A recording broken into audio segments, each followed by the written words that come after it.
My Father Goes to Court by Carlos Bulusan. Scene 1. The Happy Family.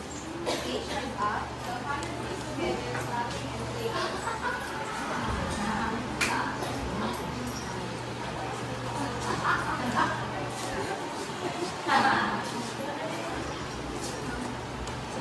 We were poor but we were happy.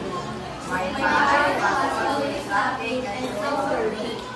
Although we didn't have much, we smelled the delicious food of our wealthy neighbor every day. It filled us with joy as we who were feasting. Every day or Look at them, laughing and growing healthier. Every day when my children grow weaker, it's not fair. the neighbor entered the father's home and accompanied by a lawyer. You've been stealing the aroma of our food. Your laughter is too loud, and your health has improved at our expense. We're taking you to court. Prepare to pay. Father laughed hard. Wait for the aroma. Will this food be interesting? Scene 3. The courtroom. Father and neighbor stand before him.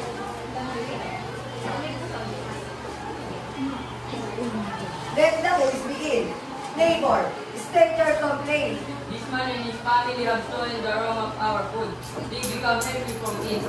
While we have grown weak, we demand payment. And what do you say, mother? Your Honor, we enjoy the aroma.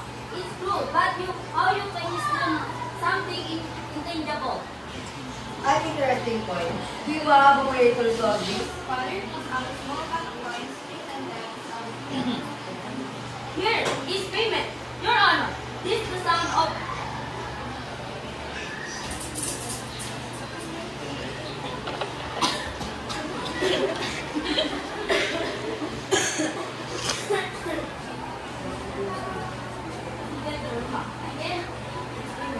the sound of money or the split food. The courtroom erupts in laughter. They began to mind. Case dismissed. A clever solution indeed. Scene 4. This is the breakup. Oh, the family celebrates. And so, we return to our lives, full of laughter and joy. My father taught us that happiness isn't about wealth but about gratitude. Cleverness is a heart full of love. The family gathered